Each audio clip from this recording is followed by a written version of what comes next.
Hello and welcome back to the Single Malt Frontier, where we explore the edge of innovation in American single malt whiskey. Here on the show, we do a little bit of tasting and a lot of talking.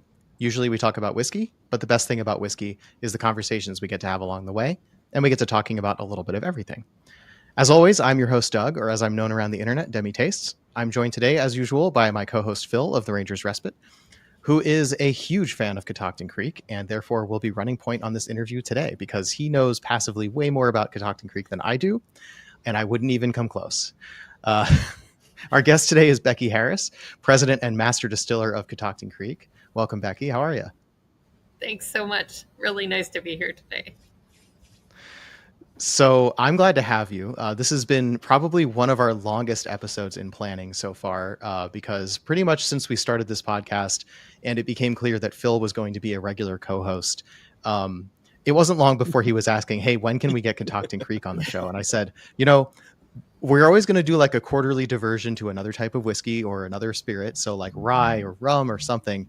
But what would really give them a ticket onto the show is if they made an American single malt whiskey. And it would be really cool to time that. And since TTB was going through their machinations at the time, and we were like, any day now, and all these distilleries are probably going to come out of the woodwork and have products, like let's just see. But at any rate, I first met Becky at ACSA 2024 in Denver and floated the idea of coming on the show. We never really got around to scheduling it. And I think Becky would not think me wrong to say that she was a little reticent to come on a show about single malt when she didn't have a single malt to talk about. And I sympathized with that concern. So we sort of put it off. I ran into her again at ACSA 2025, just after I'd seen a label released, courtesy of our friend Cumming Whiskey, talking about a new American single malt from Catoctin Creek, which is called Finch Hawk. And we have since got a bottle of Finch Hawk, and Phill sent me a sample of it. So we had all the pieces in place to finally do this interview. So we're really glad to finally have Becky here to talk to us, as we are fans of the rye, we are fans of single malt, and we are fans of everything that Becky does in the industry.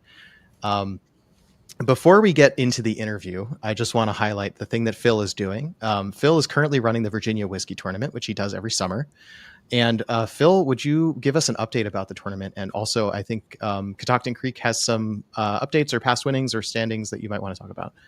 So in 2022, when I ran the first Virginia Whiskey Tournament, the final four distilleries included Catoctin Creek Virginia Whiskey Company, or Virginia Distillery Company, Falls Church Distillers, and I believe Reservoir. And of course, Falls Church Distillers took the first title. The following year, Catoctin Creek did win, and last year made it to round two. This year, already spot confirmed in round two, and we are in the final bouts of round one. The first round of competition is always the longest and most drawn out because I have to narrow down the field, because there are a lot of great distilleries in the Commonwealth of Virginia, and I cannot say for certain that any one distillery is any better than any other. However, I will say I have 18 bottles of whiskey from Catoctin Creek. Well, I won't blame you, Phill, for perhaps being chosen as president of the Virginia Distillers Guild. I won't say it's tied to the Virginia Whiskey Tournament, but I won't say it isn't either. I will say there are an awful lot of other great distilleries in Virginia that are very good friends of mine. We are all rowing in the same boat right now, as things have been very interesting for the past couple of years. But we're really excited and very proud to be part of Virginia Spirits. And sort of the purpose of the Virginia Whiskey Tournament is to sort of shine a light on all of the distilleries in the Commonwealth and let people sort of, look at, oh, hey, I've never heard of this distillery, and look at it and maybe discover that there's a distillery 10 miles from their house. They can go visit, they can go try whiskey from, and then support in the tournament. And I started it in 22 when there was some concern about the sort of public perception, or not perception, but public knowledge of craft distilleries, because it was coming off of the heels of COVID and a long downturn in sort of the ability of Americans to go and support local businesses. And I just wanted to see if I could do something. And also, I thought it'd be fun, and I'd get to interact with a lot of really cool people like yourself, and like the great folks at Falls Church Distillery, and Jason at JH Bards. Yep. Uh, I'm I'm really excited always to talk to a person from a Virginia distillery, especially since this is where I've grown up. There are, in my personal opinion, very few places with as deep and rich a cultural history relating to whiskey. And I just want to see all the craft distilleries in the Commonwealth do really well. And anything that I can do to help, I will. We appreciate it as small distillers. I know that there are lots of people, even in my hometown here in Percival, who have not come to the distillery yet, right? They barely, it's not on the radar. So, I tell people, and it's becoming more and more, honestly, even since 2022, the number of distilleries that are closing, that's accelerating. Anything that brings and highlights to people that they should go support their local businesses. I think all the big guys are going to be just fine. Most of your little small ones, those are the ones that really, really appreciate somebody coming by, buying a bottle, supporting, buying a drink at their favorite bar or restaurant, asking for it, all those things. I tell people, if you don't have Catoctin Creek in your local area, I love you to buy my stuff, great, but also support those other people out there. They're all small businesses. Most of them are not making very much money as far as the amount that they're able to do as, growing their business. The industry is kind of a stacked deck, let's just say at this point. So if you enjoy your locals, go give them some of your support. So I just want to point out for anybody who's mostly listens to us, there's always an opportunity to go watch and see some cool things that show up on screen. Phill, of course, has arranged his dozens of Catoctin Creek bottles into a full display behind him, which you could see off of his left side and all behind him, which is great. And behind Becky, I actually see peeking out of the corner behind the still part of the same logo. And I have been looking at Phil's background for 2 years now, pretty much, and I've always seen a Catoctin Creek bottle, and that word mark, it just stands out to me so well. I think not just because of the subliminal association that I'm always seeing it, but just that I saw the ATO and the CRE peeking through that window in the background. It's like, I know that word mark. It's a great looking brand. Oh, thank you. And actually, there's a great looking distillery behind you. Sometimes I tell people that I'm a whiskey podcaster, and the first question that some people will ask, weirdly enough, I am not really sure why. I think people want to know size, even though they don't really know what the size means as a context. People ask me what's their capacity, right? And it's like, I don't know. We come here to talk about the stories behind the brands and that sort of thing, and it's like, do you want how many Catoctin Creeks fit into a Glenfiddich, or a Jack Daniels? I don't what exactly do you want to know? But I think it is a piece of information that people always do want to know. And I think a much more relatable figure is, how many barrels do you fill a week? Yeah, right now, it has been a roller coaster ride, right? In 2021, people were putting down lots of barrels, and things were improving, and there's the good times are rolling. Everybody got out of lockdown, and we're like, let's go. 2023 came around, and the slide started, right? So 2023, 2024. Right now, we're putting down 2 barrels a week. I have a kind of a strict limit right now. We're doing 10 per month. A lot of people don't really understand the way that the whiskey business works from a standpoint of what you're doing with inventory in a cold, hard, non-romantic way is you are laying down inventory. You are putting money in a warehouse, and that is money that is not available to you to use to pay your people or buy any of the other stuff that you need to have to run a business.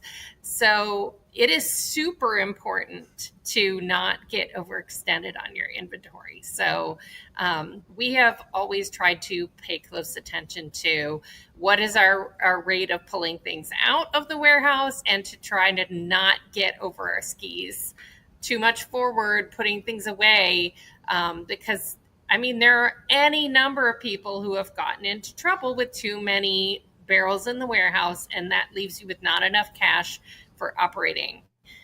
It's very common. It's absolutely nothing to do with, not being a smart business person or anything.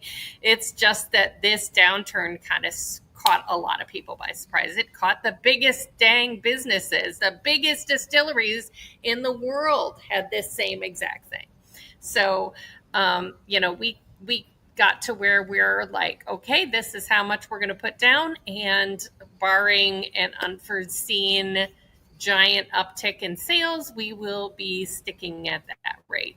It's considerably under what we could do, but it's the right move for us. I will say, in that vein, if you are limiting how much you are putting into laying in, then you are not going to find yourself hopefully not find yourself in a position where, like, a lot of distillers are pausing production. Yeah. Which is scary, because when you pause production, it's hard to get started again. Yeah, I mean, the partnerships that you have, whether they be your barrel suppliers or your grain suppliers, or heck, your production employees, right? They can't necessarily wait around for you to get back to so you lose capabilities. So it definitely makes things a little stressful, because you have to then kind of carefully calibrate what you're doing. But that's, nobody said it was going to be easy to own your own business. If it were, then I guess we'd all be owning our own businesses, and I wouldn't have this much gray hair, but in the meantime, we're all kind of like, you figure it out as you go. I realize I believe I just skipped over the part where we ask you to introduce yourself and the brand. Oh. So maybe we take a step back. That ended up being actually a really interesting question, because of the way I asked it. That led to an interesting discussion about how the industry's going. Yeah. But let's take a step back and say, Becky, could you tell us a bit about yourself and Catoctin Creek? Absolutely, Doug. So, in addition to wearing the distiller hat, the president of the company hat, I've also been very active in the rest of the industry outside of our business. I was the first woman to serve as president of the American Craft Spirits Association. I was fortunate enough to take the helm in March of 2020, right when everything went to crap. And we got to all figure out what is the fun of making hand sanitizer, and how do we do it without getting in trouble with the federal government. So that was delightful. And because of that, I ended up serving for 3 years, because I had a double COVID term. I currently am on the Government Affairs Committee. My big passion from in working kind of for the greater industry is really in advocacy. There is a real need to modernize this industry for small businesses. The big guys are fine. They're going to be fine. The little guys are not. And a lot of people are really, really hurting. And I talk to people every day all over Virginia, all over the country, and hear what they're telling. And most of them are telling there is not a path to grow their business. If there's not a path to grow your business, then sometimes there's not a path to ever pay yourself as an owner. Some people are really, really hanging on by their fingernails, and may not last. That's one of the reasons why I always tell people, go find your locals, give them some love. I'm also currently serving as president of the Virginia Distillers Guild. That is enabling me to work with the Virginia ABC to try to modernize the way that we can get our products to customers. People who live in control states often know that that's not the most flexible place to be sometimes, but it's baby steps. We have to go out and talk to our lawmakers just like everybody else. So yeah, I work a lot on advocacy. I'm also on the board of directors of the Step Up Foundation, which is founded by ACSA as a way to educate underrepresented people in distilling, finding where jobs are in either distilling, whether it be production, sales, marketing, the entrepreneurial part of it, but getting people real hands-on education and how to do that. Those are some of the things you can check all of them out. On the ACSA's website, which is theamericancraftspirits.org. I think that's plenty. Yeah, we are big fans of the Step Up Foundation. I think listening back to our episodes from 2024, Phill, I think we did like 3 or 4 episodes in a row where we talked about good deeds. Yes. Because it somehow was relevant every single time. And also because we really like them. Yeah. I have the Good Deeds bourbon and rye blend behind me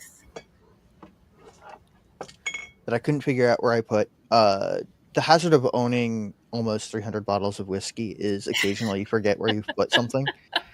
I can't imagine. Yep. Word. I do not have 300 bottles of whiskey. Well, actually I do, but it's all ready to sell. So everybody, if you wouldn't mind helping Becky and Catoctin Creek by going and taking some of those bottles and buying them so that she doesn't have to worry about keeping track of a whole bunch of bottles. There you go. That's the trick, right? It's like having uncashed checks on the books, right? It's every little piece is something you got to maintain. If you have a favorite California distillery, most of them right now are actually trying to get people to sign petitions to help them get direct-to-consumer shipping extended. That's a little info. St. George Spirits, they have one on their social media. You can go. I did it today. I clicked on it, put my name in, and sent a bunch of letters to California representatives saying, hey, I'd love to be able to get some of their special releases shipped to my house. If we don't ask for it, nobody's ever going to give it to us. So if you got time, click on that. Yep. Excellent. I will say as a whiskey podcaster, we've put ourselves in a position where we actually forget that some of these things are really difficult for people to get. Because we'll reach out to a brand and I'll be like, hey, I walked into my Total Wine or I checked your online store. I couldn't get it. Could you send me a sample? And of course, so then I have a bottle and then I stop thinking about it. And I think the first time that I really came back to thinking about that was I led a private tasting. And one of the things that I served was something that everybody really liked. I believe it was Boulder Spirits. And thankfully, Boulder Spirits is one you actually can buy online from pretty much anywhere. But other stuff in the lineup that I had, I was like, actually, I'm not sure where you can get that. Right. I have that because and worse, I didn't do my homework appropriately as sure for a whiskey podcaster, right? We always say in the wrap up and go check out their website or whatever, go check out the store. You can get these in a lot of places, blah, blah, blah.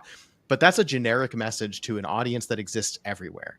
And it's a very different story when you're standing in somebody's private venue in Washington and they're saying, hey, that thing you just served us, that was really tasty. Where do I buy that? And I'm going, I don't know.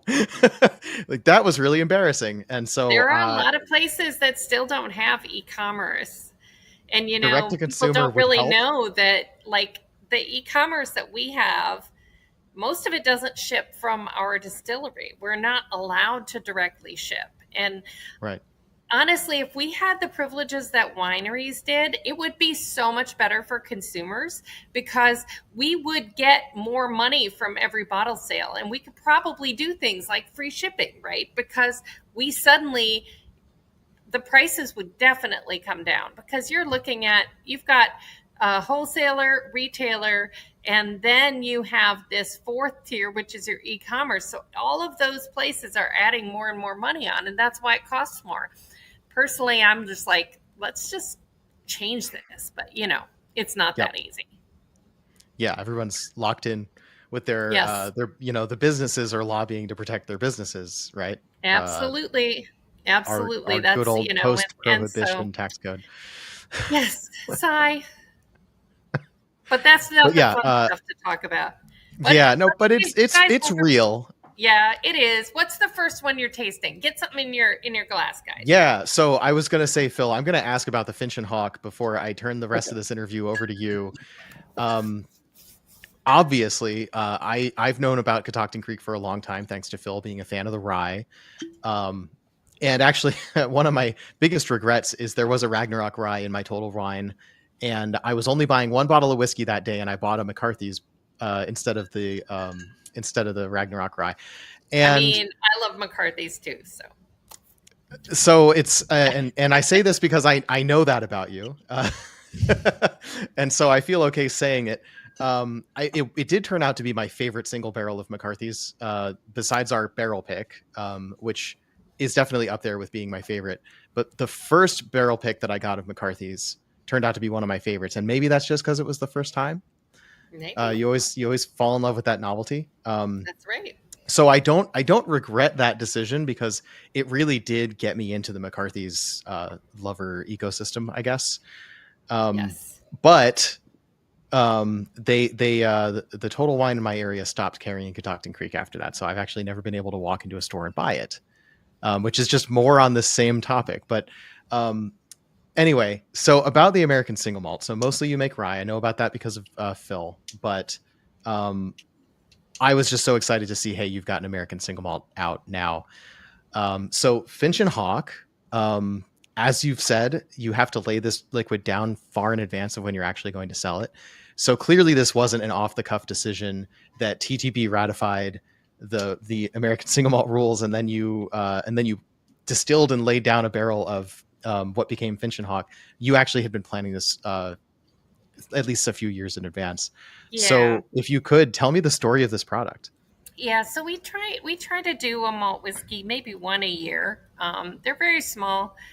We've kind of picked for our main business a very niche whiskey type rye, and now we've got another very niche whiskey type malt whiskey that we are also kind of dipping our toes into. Everybody's like, "Are you going to make a bourbon?" And we're like, "Well, maybe not," but we tend to hang out on the niche side. So we did this collaboration. It's with a local grower, not close up to the Potomac. It's a pretty large farm that grows up there, and the owners wanted to grow barley. They wanted to do a Irish style whiskey, as they said. That was their kind of heritage. So they wanted to do something with us. So we worked with them. So they got us malted barley. This first year, I think we had a little bit of growing pains kind of kicking it off. It didn't go quite as quickly as I would have liked as far as the maturation. It took a considerable amount of the kinds of things I can do to sort of improve the profile and create complexity, as opposed to some of the off flavors that you can sometimes get. So we had this one for over a year in 30 gallon Virginia barrels. Then we were two and a half years in used Virginia wine barrels. So we'd split it between a Cabernet Franc barrel and a Chambourcin barrel. So those were in there for a while. It still was not developing the way I wanted it to. So at that point, I took it and I had a couple of beer barrels. So one was a barrel that held both all three, Weller bourbon, then maple syrup, then a Russian Imperial Stout from a local brewery. The other barrel that we had was an ex rye, so it was a 30-gallon barrel. It was an ex rye barrel that had held a quad ale from another. So I was putting a lot of flavor power in this to try to kind of mellow and turn some things from what was kind of bothering me to being like intriguing and interesting. And we did finally get Okay. there. It took that last barrel change to really kind of whole year of letting that cycle to really kind of push that over. But it ended up being a lot of fun. I mean, I just loved the kind of, oh gosh, what is it, like the minerality of it? There's like this kind of neat, almost, like a cedar plank. That was Hmm. actually what hit me a lot, was like there was a cedar plankness to it in the nose that was like, what? And so it really ended up being a lot of fun. It did not come easily. That is that is an exceptional amount of work. It turned out extremely well, but that is a lot of work. Yes, it was three changes of barrel to get that to kind of jujitsu it to where I wanted it to go. So when it was, I guess, raw and as you say, it was bothering you, how would you describe the flavor profile? It just is. It has a kind of unpleasant hotness to it that I just Okay. didn't. I'm there are some people who really like kind of that intensity, that some people read as hot. I tend to read that piece as just being overly hot without a lot of texture or um, anything interesting with the hot. I mean, if I'm like, when I do a cask proof, for instance, I need it to be, if you've got that intensity of an overproof, if you're at almost 120 proof, by God, I want flavor at the same time. I don't want to be waiting through burn in order to kind of find out, okay, what is it I'm tasting here? For me, it's always about balance. I'm kind of obsessed with it. And so when something feels off balance to me, that's really when I'm like, okay, what can I do to kind of bring this into balance? And it wasn't balanced. And so that's really, I guess, that's my kind of obsession, is it's like, nope, it's not there yet. Where is the balance? And so then bringing that kind of like those beer barrels in kind of wrenched it back over to where it was like, yeah, it's now got a nice rounded profile. It feels like it's got lots of cool stuff going on, but nobody's hanging out there. Yeah, absolutely. It turned out great. On the day itself, today, I don't have like the immediate context of like what does Catoctin Creek rye usually taste like. We'll get to that later. So I'm gonna actually keep a little bit in my glass to come back to later. But let's see. Phill, should we do some tasting notes? Yeah. So, my nose is apparently really off today because on the nose I'm getting a really strong honeysuckle that I don't usually get. When we, it wasn't last week. It was a couple weeks ago, I think, when we Mhm. tasted through this one along with a couple of other things. We had some interesting contrasts both before Yeah. and after. So I just came into this expecting this to taste totally differently to me today than it did last time. I did pick up a little bit of cedar, but like the sort of overriding flavor for me on this one, at least on the palate, surprisingly minty. Even though it's a single malt, and I expect Hmm. minty from a rye, so I find that interesting. Yeah, for me, it was red, kind of more peppery citrus. I think was some of that. Did have more peppered flavor to it than you normally get with the single malt. Usually, single malts are much sweeter, honey, Mhm. much more honey. I think that was probably the challenge of this particular one, was just from working with it. I think that the malters didn't quite nail it on this, so we were kind of Hmm. fighting against some flavors, and we that's why it took so long to kind of like wrestle it. But I really loved how it came out. It just took a lot longer. Like, they were hoping to get it in, a couple years, and it was like, oh, it isn't ready yet. Yep. Yeah. You can cheat a lot of things, but you can't cheat time. No. I'm getting like growing up and like sometimes you'll go to like a farmer's market and they'll have these like hot pepper jams that they'll make. Oh I don't yeah. exactly know what kind of recipe goes into that, but there's something that's a little bit like a habanero or ghost pepper jam, like without the capsaicin spiciness, but the flavor of the pepper sort of put Mm-hmm. into a candied jelly. Yeah, I had like candy corn and peppered citrus was one of the things I had written down when we first tasted it. We're tasting through it. It was like it did have some kind of unusual, and I think the pepper jam is kind of very similar. Have you ever stuck a bunch of cloves into an orange? Yeah, yeah. I'm Like getting a little old bit of that. fashioned garnish style, Yeah, like an old fashioned garnish style. yeah. I mean, like when I was growing up, we used to like take an orange and stick cloves into the outside of the Oh, sorry, rind, not an old fashioned, a hot toddy. They do the cloves and the Yes, orange peel in a yes. hot toddy. Yeah. and then you like roll the orange in your hands to like soften up the inside, and like squish it a little bit, and then drink the juice out of it. Hopefully, before it leaks out around all the cloves. Yeah. I can't say I've ever done that. It sounds fun. I'm getting it's like hot potato a little bit. I mean, a little bit, but basically, what you're doing is you're like putting the clove spice into the orange flavor, and I'm getting some of that in here. And I know that's a weird.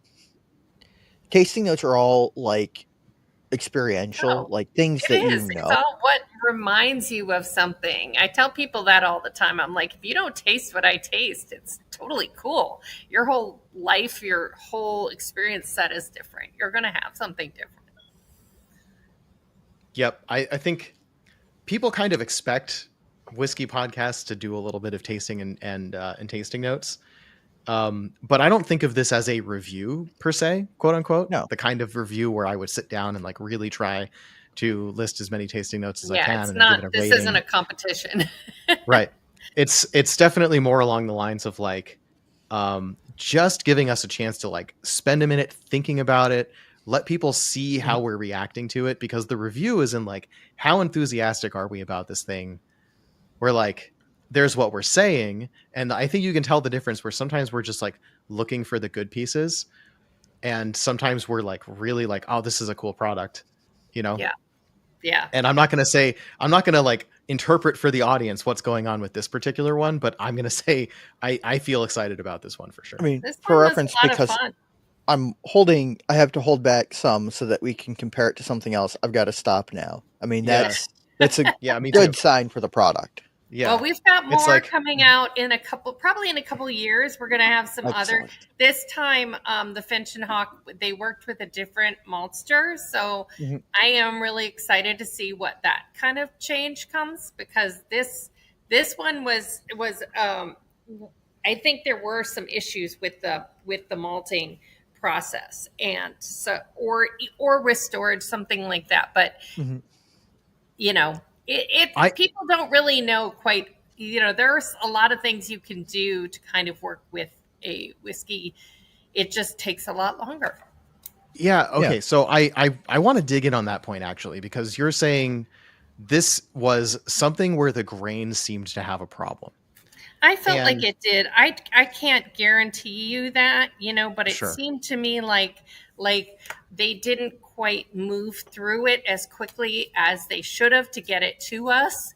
And so I think there were some of the that there was some extra like hot flavors that came out of that. And that was really where we spent extra time then working through the maturation process to kind of turn those kind of hot flavors in an unbalanced sense into Mhm. the right kind of heat, the right kind of of kind of a holistic flavor profile. And I Yeah. think sometimes people think if you have something, that sometimes it means that I have some really interesting discussions with folks about, kind of the maturation process. And one of the things is it is very cyclical. So sometimes you can hit at a time when you might have a lot of off flavors, but then 6 months later or 3 months later or whenever you go taste it and they're not there, because it is a very fluid kind of system. It's not linear. It's not like I just get better every year until I'm the best at 400 years old. No, that's not how it works, right?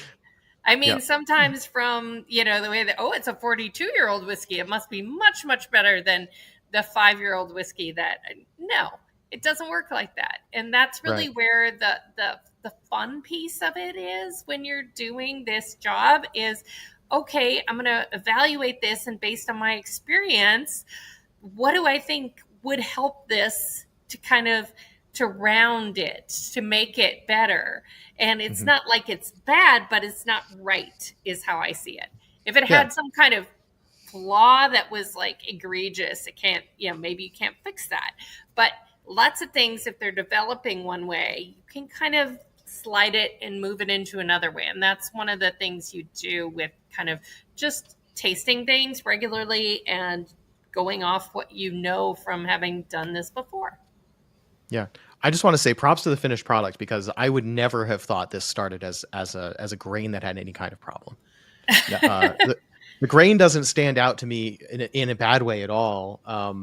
As you were saying, I wasn't really sure why. It was just, always had a lot of heat in the first 3 to 4 years of maturation. It was very hot. And to me, it felt like it might be a grain problem, but I can't, I don't have a lot of capability for analysis. I have my tongue. I have a density meter. That's what I work with. Yep, fair enough. Just one more tasting note I'm going to throw out here. There's something about this that is not quite like a Scotch ale, but maybe something along the lines of like a Belgian triple. Like there's a beery kind of note that's coming through, but without that sort of like beer funk that you'd sometimes associate with a note like that. It's the sweeter side. Yeah, that might be some from the quad. That would be my guess. Yeah, because that 30-gallon barrel was the quad ale. Okay, apparently I spaced out when you said what kind of beer it was, because I heard beer cask, and I came to triple without thinking about the quad. Otherwise, power of suggestion, I probably would have said quad. No, that's very cool. That's very cool. Yeah, we had a 53 that had the Russian Imperial Stout with all the other stuff, and then the quad ale was the 30-gallon. So it would have been a minor, it was, I think, 2/3, 1/3 kind of. Yeah, interesting. So, okay, I want to ask you if we could dig in just a little bit more, because we never get a chance to talk to people about, let's say, the bad side of like what can happen when you get bad grain or you get a bad ferment. And maybe you can work with it and you can age it out, or you could find the right cask that sort of balances it out where you don't notice the flaw. But what do you do if you end up at some point in the process with a flawed product? I guess, first of all, like what sensory tells you that it has a flaw that you can't overcome? A bad ferment is you don't even get to the cask right away, right? Because it's like, So one of the things that, just coming out of my background, of engineering, process engineering, is that I have a pretty, everything is really laid out, very systematic to be reproducible. I rarely get a bad ferment where I can't fix it. It's trying to set up processes that are kind of like protect you from that as a business. Sometimes you can get something that doesn't quite hit, and sometimes it could just be an odd barrel, like that barrel didn't have as great a profile. Usually these things, you can take them and you can do something with it. You can put it in a different barrel. You can finish it. People ask me all the time, because a lot of our products are single barrels. Well, what if it doesn't fit any of the categories? And that's where I say that's really where you kind of pull your creativity into it and say, okay, what would complement this? Or what would bring out some strengths that would balance the weaknesses in this?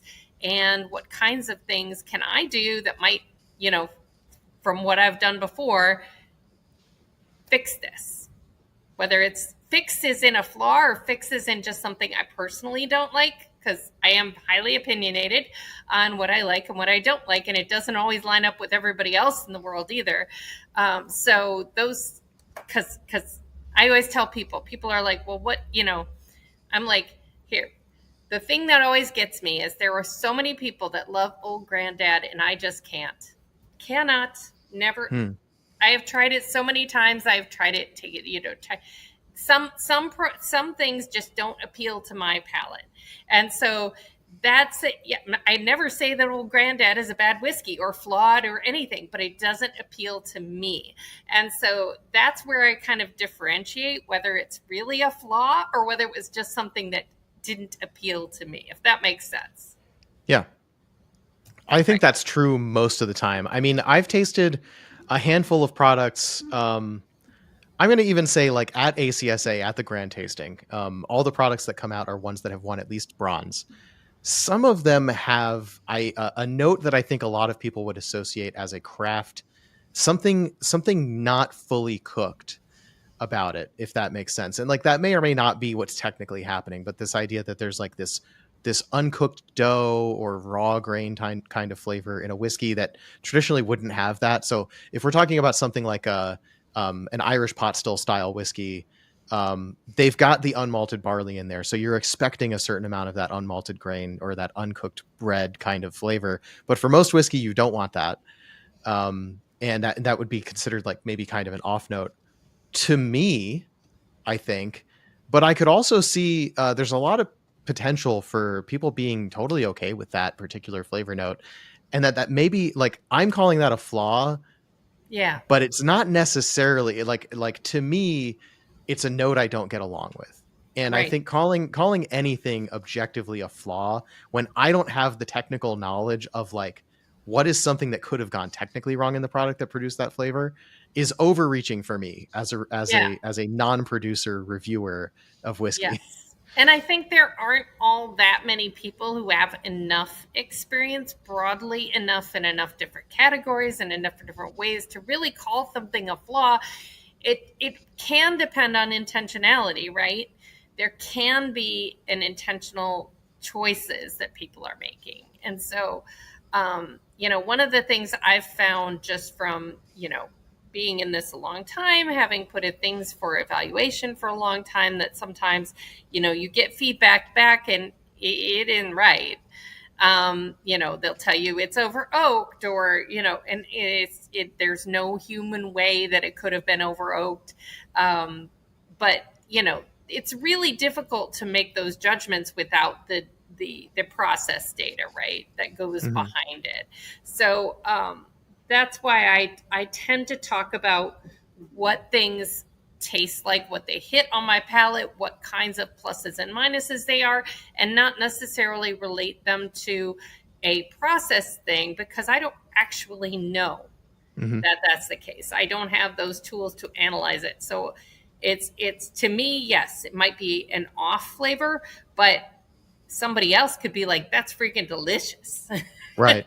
Like Old Granddad, it's absolutely preference based. And I think that that's one of the reasons why I try to be really careful about, kind of how I'm speaking about it, because I want to be really clear that not necessarily it is those things. Right. Yeah, absolutely. Correct me if I am mistaken about this, but WSET has a segment in their sensory analysis where they ask if anything like flavor notes that stand out as like production or process issues. I believe they do. I haven't done WSET. Okay. It's a lot of work. A lot of people do it, and that's great. I am not going to take that on. I've got too much on my plate. Yeah, fair enough. I've been like, hey, I could do WSET at some point. I'll get around to that. It's a lot of work. Let those people do that. That's their passion. I am not that person. Yeah, part of it is, I mean, the reason I'm thinking about it is because I position myself as a person who can lead private tastings and knows something about whiskey, which people in the industry know what I know. Me getting a WSET level 2 or whatever would not tell you or Caitlin Bartlemay or anybody else in the industry anything more about me than you already know. but it does give me an opportunity to have on my Instagram profile that I have an educational certificate that says that I have a bare minimum of knowledge Oh, at absolutely. this level. So it's I different started reasons for my doing own different business things. too, Yeah. so I didn't need to get hired by anybody to do this. Right. Right.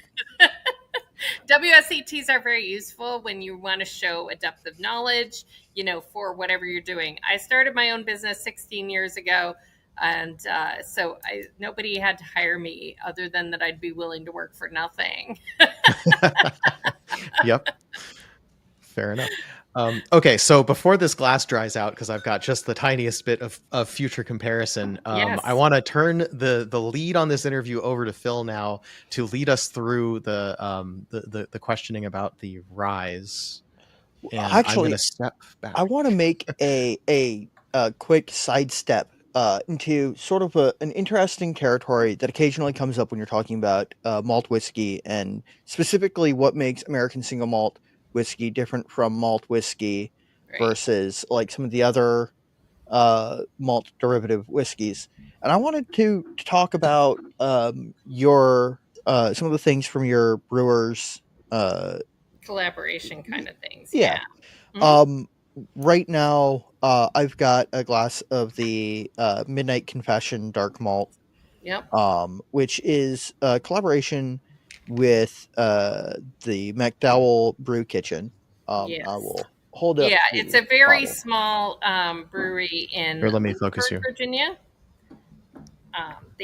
We did a one-time collaboration with them probably 7 years ago. I think the one you have there, Phill, was 6 years old at the time it came out. It was in a 30-gallon barrel, so it was in there for a long time. Lost a lot of whiskey. Ooh, that's a fun nose. Yeah. So I know that it's not really super related to either, the single malt push or, not at all related to the rye whiskey. But this is a series that I've always found really interesting. And I wanted to know, like, how you go about, like, making this, because it is so different from most everything else on the market. It kind of came out through, there's a small brewery not far from the distillery called Adroit Theory. They do everything they do is very high gravity. It's almost always super dark. And they were trying to do a utopias kind of thing once, like Sam Adams does with the secondary fermentation, where you get to like 20% or something insane. And it didn't work. They got stuck. It got stuck. And they called us and actually asked if we'd want to distill it. Just, like, why not? We could do this and we could see what happens. So they brought it over. It was a huge mess. I mean, it had so much sugar in it. It made the still just, it was turned into snot in the still. It was terrible to clean. But we distilled it out and put it down, and we released it. I think it was 1 or 2 years later. It was pretty young when we released it, but it was in a 30-gallon barrel, so it was right. People loved it. It was that. So the name of the beer had been called Dia de los Muertos, and so we released a companion malt that was a Dia de los Muertos, and it is funny because I have people who are obsessed with it. I just saw actually So Dram Good on Instagram was just out in San Diego, and they actually had a bottle of the Dia de los Muertos on the back bar at the Whiskey House in San Diego. Wow. And I know people who have been like, I finally finished my bottle and I can't get any more. Are you ever doing it again? And it's like, no, we're never doing it again. It's done. It was a one-time. So, but there's a bar you can go visit in San Diego. There's a bar in San Diego. I saw that bottle. It was 2/3 full. You can go get yourself one. Yeah. Oh, that's so fun when that happens. But it was fun. It was kind of doing that. So that's kind of where we started to kind of like just do these little collabs. And they've all been pretty small. And just kind of as a fun thing to kind of like connect our people with the breweries people and vice versa. We've done ones with Duclaw, which is up in Maryland. A bunch of different breweries. We've done different things. So we have a few in this year. I'm not sure what we're going to release at the end of this year. I haven't gotten there yet. I got to go start looking at it. See if there's anything ready. We usually try to do them around the end of the year before the holidays, or kind of right in the New Year's kind of time frame. Mm-hmm. Try to get it in for the holidays if I can. But that's usually, it's because it's a good time to kind of feature something different, something fun. So, I wanted to compare these because they are absolutely, totally, and completely different, and they're both really interesting whiskeys. And just say all of that again and louder for the people in the back. Yeah, like genuinely, like it sounds like I'm just being a fanboy when I say that I haven't had any whiskey from you that I do not enjoy, but that is true. I genuinely think, even though like I'm not really much of a beer drinker, your brewer collaboration series are like really interesting and different, and they bring something to the table that you don't see in a lot of others, and you are really upfront and proud of your collaboration with the specific breweries, and that's something that a lot of the companies that are distilling from beer don't seem to do as much of, because it doesn't for them bring enough to the table. And I think that it's really cool that you highlight your partners in this as much as you do. And I also really like all the art on all of the labels. We've had some really cool ones. Yeah, like Midnight Confession. I mean, the names are also great, but that's sort of like the beer names mostly. Hold them up if you don't mind, for people watching on video. So this is Midnight Confession, and then Wonder Wheel, and I love the like old time carnival font on Wonder Wheel. Mm-hmm. Yeah, that one was very cool. I've got Wonder Wheel handy also in case we want to. That one. I love Harper's Malt. Yes, mainly because there's a dog, and I love dogs. Yes, that was a dog from Duclaw. That's their distillery dog. And of course, the tall ship on Colossal X. Yes, that was from Port City Brewing in Alexandria. And I think that's all of those that I have. I've missed out on a couple, but I will try to get the next ones. Yeah, they always have their own personality. What I love about them is that sometimes they're just sipping. Sometimes, if it's one of the things I love about these brewery collaborations is that they make a very cool highball. Oh yeah. So on a hot day, it's like you put that in do just that and soda, and it is so refreshing, and it's just something you can. It's a different way to sip it. Okay, so let's talk about. I got to talk about this. I'm excited tasting notes on this one. So first of all, maybe this is just my palate is agreeing with this today, but I believe this is one of those ready to bottle beers, meaning it has hops included. That's been distilled into a whiskey. Is that correct? Yeah, I'm pretty sure. Yeah. Yeah. It was an IPA. Awesome. Okay, so black IPA. It's definitely not it's not coming across too hoppy like many of these do, which is great. So here's my take, and my take on hopped whiskey has been evolving. I've talked about this before, but hopefully briefly, there's kind of three ways you can have a hopped whiskey.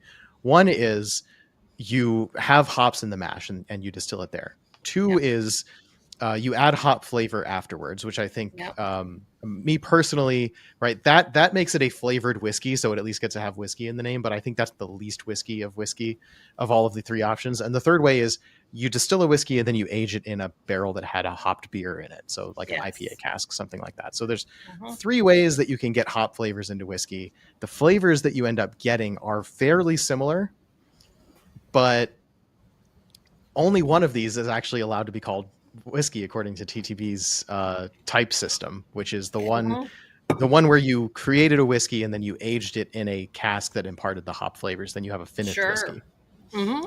And everything else is a distilled spirit specialty of one description or another. Yeah. And I don't necessarily agree with that, because I think hopped whiskey it was a hopped mash and then you distill it, you get something that's essentially the same type of product as created these two other ways. It doesn't Yes. seem like something that shouldn't be called whiskey. I think it deserves to be called whiskey. So between us, let's call it whiskey. Yes. Why not? That's what people understand. I think Right. sometimes there's problems with the labeling system in that just you're actually being pretty straightforward when you say it's a whiskey made from beer. Mm-hmm. People get that. They're like, "Oh, okay, I get that." It's just like when TTB was making us all say that we didn't barrel age our gins, because gin is not barrel aged. Well, Okay. except when They it made you is. say rested in a barrel. Mm-hmm. I see. You could rest it, but you couldn't age it.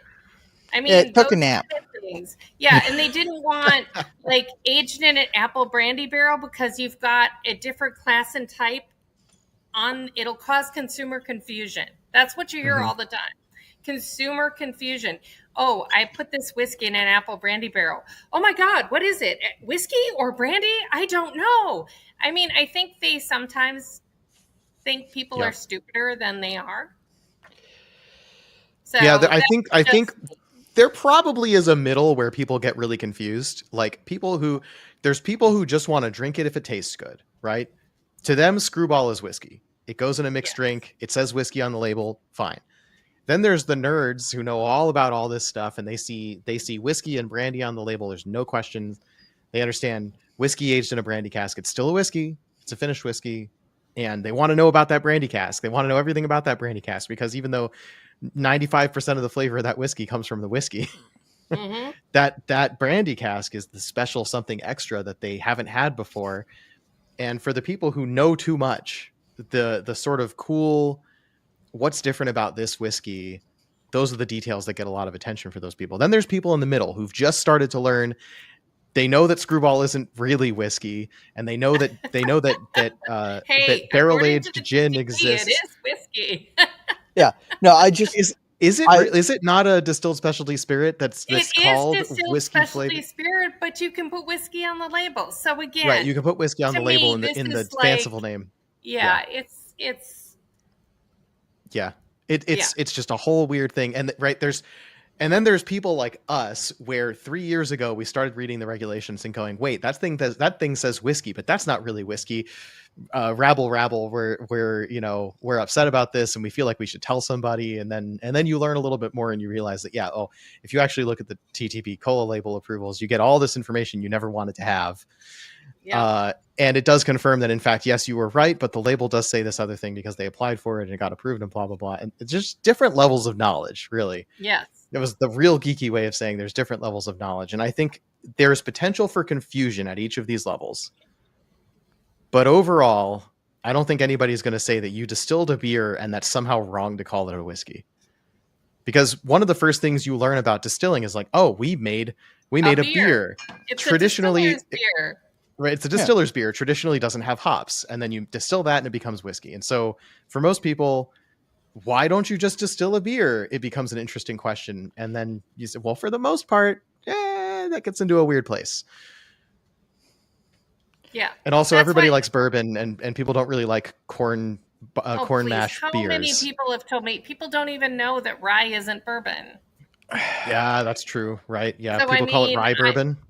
People always say we love our bourbon, and Yeah.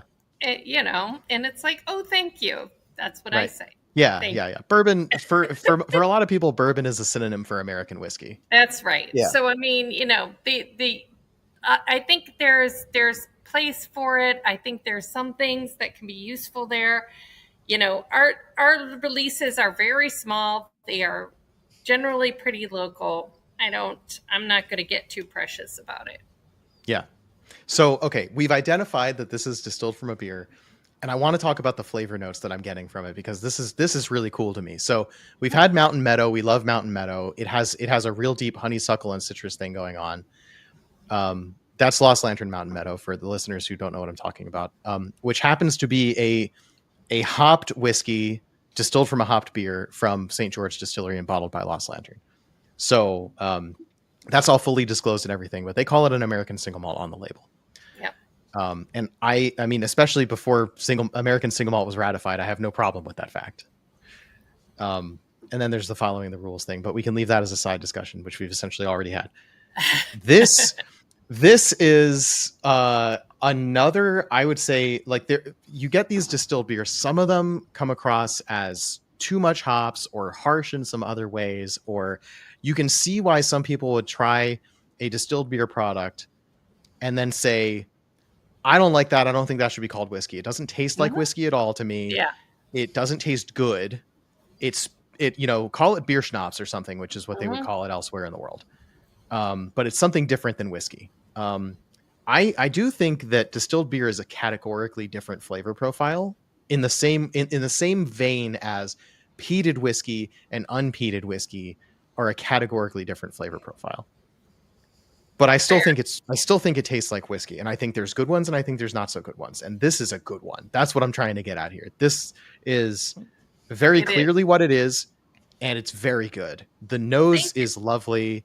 I do get honeysuckle and candied grapefruit are the big flavor profiles that I get. I think when the hops comes in, it comes in as these neat citrus kind of notes. Yeah. And that makes sense coming from an IPA, right? IPAs usually have that citrusy hoppy profile. I get a strong hit of like a very traditional, not too sweet limoncello.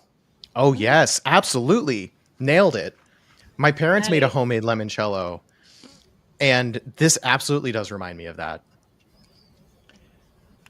It is such a like well-rounded and well-integrated flavor profile, which a lot of distilled beers just aren't. And I can't explain in really much more detail why all these flavors that work so well together in this don't work as well in other things, but it like fits together very nicely and cohesively. Yeah, I think it's fair to say you can tell. I'm more excited so far about this one than I was about the other one, and I don't mean that as a knock on Finch and Hawk. You know what? It's always what is different and what is kind of hits you at a given moment. That's absolutely true. I can think of like 2 or 3 other distilled beers that are good to me, because mostly they're not that great. And this one is just like, I wasn't expecting to have a distilled beer today because I didn't read my notes ahead of time. I didn't cheat on this test. What I've been liking about making with these little malt projects that we do, and these we just tend to call them just malt whiskey. That it's just what I like about doing them is that it's just a little way to kind of cross-pollinate, and it brings some new flavors to the party, and we try to do not the same thing. So I think we've got like a Rausch beer without any hops coming in another year, maybe. I'm not even sure, honestly. Cool. So we do different things, and it kind of might depend on what the brewer wants to bring to that too, right? So we've done different kinds, and they're all just kind of like, oh, what makes sense to play with here. I love that. I love that for people who are beer nerds, you hear Rausch beer with no hops and immediately translate that to peated whiskey. Yes, exactly, right? Like, that's the nerd key right here. Exactly. And so you kind of what's going to be, what is fun and what is intended to be fun about this is it's just each one being very small. They're only generally each release is about 180 bottles maybe. Most of them are very small, and it's just a fun way to cross pollinate and to put some new flavors out. How do I get on the mailing list for the Rauch beer? You gotta follow the get on the Catoctin email list. We always keep that going. Scott does it. It's a huge pain in the butt, but yes, email is still out there. Of course, you know I'm on social media now. I got that too. So, and that's how I heard about the Applejack that you're releasing soon. Yes. Because I was sitting in the break room at work, finishing up my lunch and scrolling through Instagram, as I do, as everyone does, I think, at this point. And I saw Catoctin Creek Applejack, and just sort of like flipping through, and I had to go back and make sure that I read that right because it didn't process correctly. And I was like, oh boy, did I miss? And I didn't miss it. It's still coming. Yeah, I haven't gotten it bottled up yet. It's still working on it. So this bonded brandy is not an apple brandy, right? No, that is a grape brandy. That is from the it was a limited release. I think that it was bottled in bond. Yeah. Yes. Yeah, that's probably like a 10-year-old brandy when we had for our 15-year anniversary, I think. I think so. I honestly don't know a whole lot about it. I saw I saw it go up for sale on your website, and I bought a bottle. Yeah, I would have to double check with the lot number, but we've done a couple of bottled in bond releases. One was a Sauvignon Blanc Chamberson blend. One was a Norton blend, which is kind of Virginia's native grape, which is kind of an interesting one. It's very floral. Brandy is awesome. I love brandy. We make an apple brandy, a pear brandy, a peach brandy, and Virginia grape brandies. So we've been doing this since day literally number one. The first thing we ran through our still was a pear brandy. So Americans don't get brandy. Do not get brandy. It's just educate. You have to hand educate everything. The price is a little more expensive.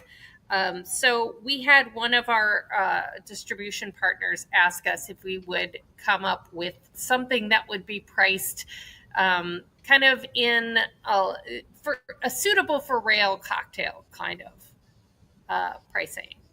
Okay, so we said, I have been working on creating a blended Applejack that would do that, be priced appropriately, and deliver the kind of flavor that I felt would be great for that, and that we would be able to, make that more affordable for people, and maybe get people to take a chance on a blended product that they would maybe then take another step in and get into brandy more.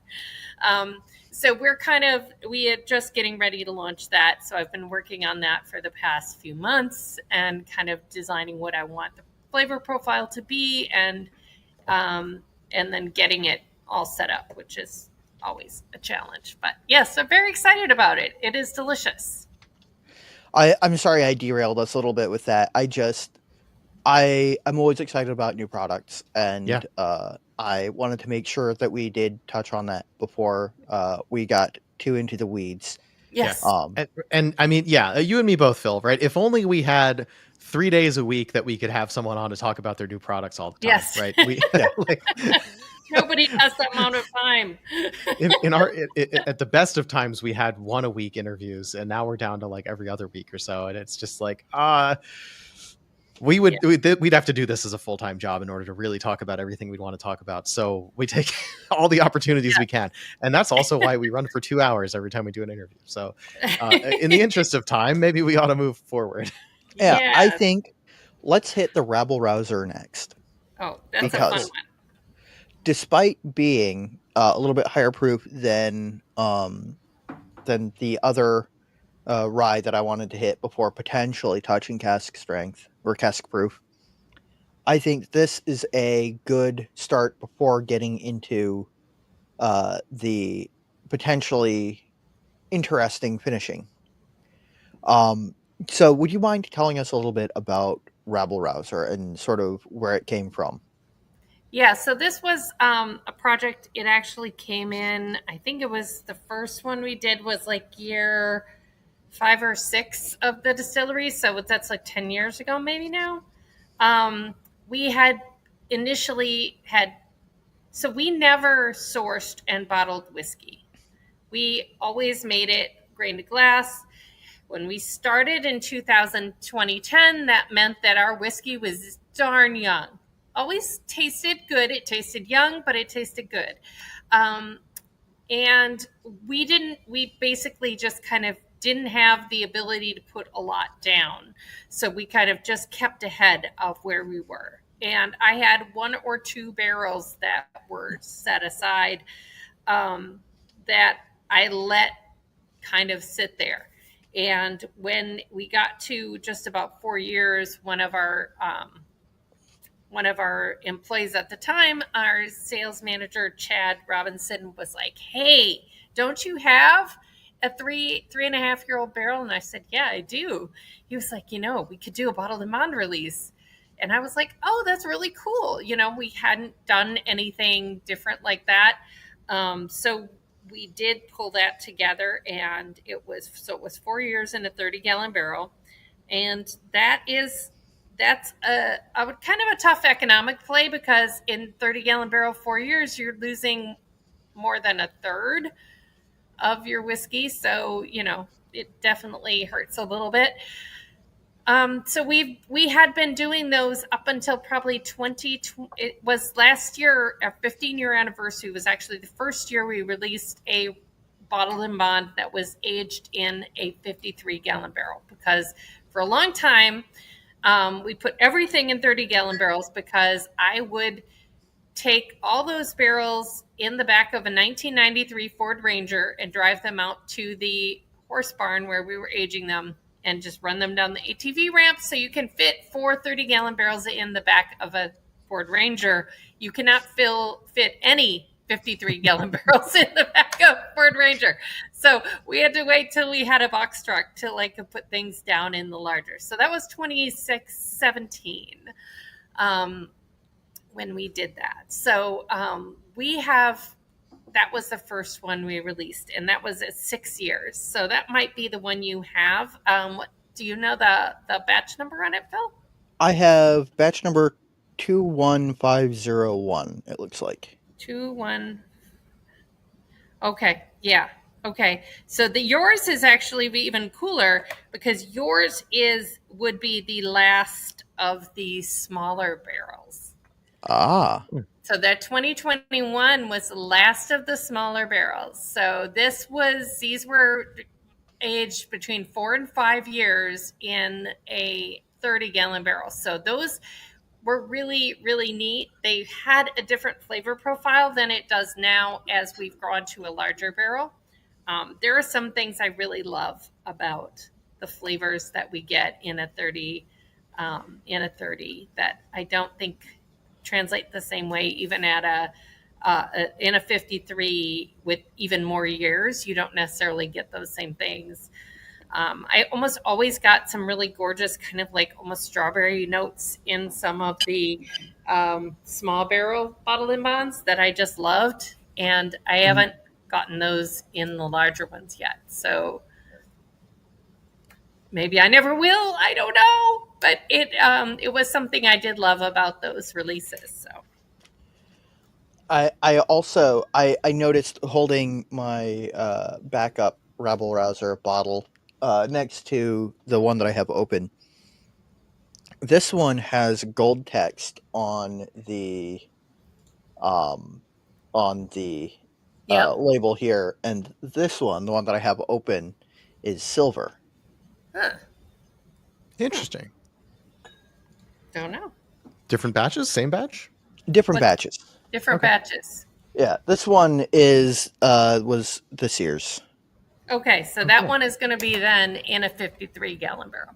Yep. and 6 years, and so it'll be 6-year-old. Oh, cool. Yeah. All right, so Phill, I'll be looking forward to that sample. Okay. So we can try these side by side at some point. Yeah, it's cool. It is cool. They are quite different in the way that they present.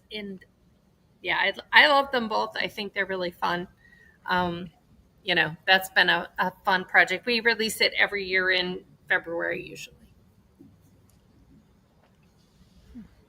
All right. So one thing I'm going to say, because we don't normally like explicitly talk about samples, I guess we kind of do. Phill, every one of the things we've had today, I want more of. I have a second sample of the rabble rouser, so that's great. But yeah, I am almost never like, oh, I need more of that. And I think part of it here is I don't have a full bottle of anything from Catoctin Creek yet because I haven't managed to find them. But yeah, all of these are great. Thank you. We are back in the realm of unhopped whiskey. So yes, there's a lot more rye. Similarity between the Rabble Rouser Rye and the Finch and Hawk American Single Malt. And the dark malt is beautiful, but just a completely different flavor profile, right? It's like that peated, unpeated difference. It's the hopped, unhopped difference. So I don't know hopped whiskey well enough to like be able to read through that and pick out the distillery profile underneath, but it is a beer from a different location. So there's not a lot of commonality in process besides the stills and the barrels on that. I believe. I'm just assuming. Yes, that would be fair. But here on the Rabble Rouser versus the Finch and Hawk, we have a lot of similarity besides the grain. I will say, somehow my dog got herself stuck in my room. Oh. Like she came in through the open door and somehow closed the door behind her. Now she wants to leave. Like, come on. This is one of my favorite whiskeys. Every time somebody asks me what my favorite whiskey is, I have to hem and haw and be like, well, I mean, it's really hard to choose because there are a lot of great whiskeys. Every time I pour myself some Rabble Rouser, I feel like I need to be just a little bit more precious with what I have remaining of this bottle, which isn't fair. And I feel the same way, especially as some of the ones that I loved are going. It's like, oh, you're going to be gone. But that's the nature of the beast. It's got such this, wonderful, rich, deep nose with like bright, like baking spice and like, I know it's cliche, but like caraway seed. Mm-hmm.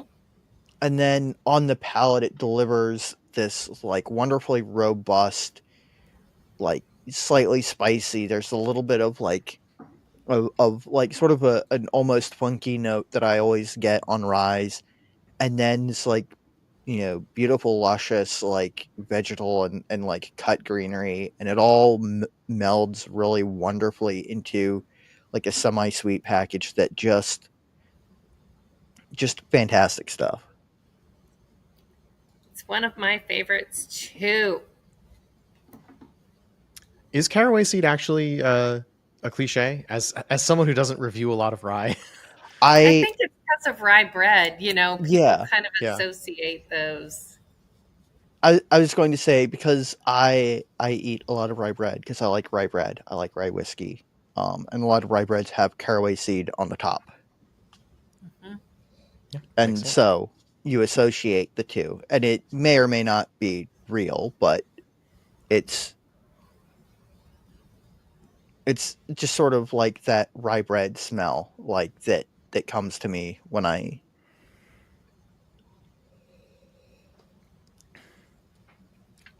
having a hard time like pulling myself away from finding the comparison between the single malt and the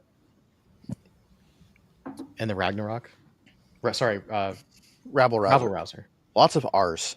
You're down the rabbit hole. That's because of rye. Starts with an R. I've given away our next step through the tasting. Yes. Lots of R's. Yeah, this is really good. I mean, I don't taste a lot of rye like critically and like review them, but I've got probably a couple of dozen ryes on hand at this point. Who knows if I count the samples. A lot of them are from Lost Lantern, and Adam and Nora have flavor profiles I think they tend to gravitate towards, the crowd pleaser profiles. This I think would fit cleanly in the crowd pleaser profile type of rye, and yet it's different. There's a richer sweetness to this than I would expect from a rye typically. I wouldn't say there's a breadiness, but there's something about it that reminds me of pumpernickel. Maybe just call it molasses. Like, yeah, there is that like little bit of sweetness in there. Speaking of Lost Lantern, every time I have an opportunity to talk to Adam and or Nora, I ask them when they're coming to Virginia, when they're going to visit Catoctin Creek. And every time they go, well, we've been meaning to make a trip down. So, hey, Adam, Nora, if you're watching and or listening, please. Yes. Just like I keep bugging Caitlin that I want a Catoctin Creek, Clear Creek collaboration. I know. She actually sent me some. I loved her. They're Old Delicious, the apple brandy. Yes. Oh my God, it's so good. I think my Old Delicious is hanging out behind those pear brandy bottles over there. So good. I think they should make an Old Delicious that the second barrel is a Catoctin Creek barrel instead of bourbon barrel. Yes, it's so good. It was so good. The first time I had it, I didn't recognize it as a Clear Creek product. I just saw it on the brandy table. That's what I hit when I go to the table, right? And I'm just like, I don't know you. And so I just walked around with smelling it because it smelled so freaking amazing. It was just the best. And then when I went over and got the bottle, because I'm like, who is doing this? And then I went over and saw Joe. Caitlin wasn't there that year, the first year I ran into it. So it was just Joe O'Sullivan at that point. And I was like, Joe, this is amazing. So good. Speaking of casualties of COVID, the Old Delicious rollout was absolutely stomped on by COVID because they released it right as COVID hit, and they lost a whole bunch of opportunities to market it. Of course you did. When it never really comes back at that point, then it's like, it's like. Yeah. So I've got a handful of bottles that I bought as like part of a set, and then the podcast moved on and made other content. And so there's bottles that I haven't opened, and it's like, I could open that, or I could move on to the next thing. Like, it's a real thing across everything, right? Novelty really does matter. And it's like, these are great products, I'm sure. And yet, well, I mean, that's part of the cycle. And I mean, let's just be real again about it. Is that all these craft brands coming out with new things means that when we started in 2009, we used to go to events and things, and you would talk to the distillers at Jack Daniels, at all of them, and they would be like, we're so jealous. You guys get to do all these cool new things. What they tell us is don't F it up, right? Just do what you're supposed to do. But the reason why we're in such an interesting time in whiskey is not because of the innovation driven by the big guys. It's the fact that small guys exist that drives innovation in the big guys in order to keep the release schedule full, right? They have to be innovating as fast, if not faster, than we are in order to try to keep in the loop. And so to me, it's just it's definitely deliberate that is being done, just like we used to have the Cola Wars. Now, this is dating me because I'm very old, but you may remember back when Coke and Pepsi were fighting over shelf space, and they each kept making new things to try to fill it all up, right? It's still out there. You've now got these small brands of soda that can't get shelf space because they're being bought up, and it's all the same. Everything old is new again. And so I think that's where I keep telling people, if you love whiskey and you love innovation in whiskey, that's why you have to support your little guys, because that's what keeps that thing going. They aren't going to spend that money doing that if they don't have to. They will just have their allocated bourbons, and then they'll be like, yeah, that's enough. I don't think we set out to be a craft spirits podcast necessarily, but the topic we cover tends to be very craft. It is And because it's so niche, right? we've It fallen definitely deep into the um subjectively craft is better. I mean, like, you get a lot Okay. more daring innovation out of craft distilleries. There's Yes. always something really new to try, not just, I mean, okay, look, I'm a fan of where, I mean, you can't, I used to have a whole lineup of Maker's Mark on somewhere, but you can see a couple of bottles behind me. Yeah. I still buy Maker's Mark special They make releases. Like, great that's like the products, yeah. one bourbon brand that I'm always going to keep going back to. I loved Maker's Mark 46. I loved the cask finishing series, and whenever they put out like a new, something along those lines, I'm like, okay, I got to have that, right? If there's one bourbon I was going to buy outside of Lost Lantern bottles for the rest of my life, it's probably Maker's Mark. Yeah. However, at the most extreme, Maker's Mark still tastes like Maker's Mark. Right, within a already pretty narrow category of what bourbon flavors taste like. Yes.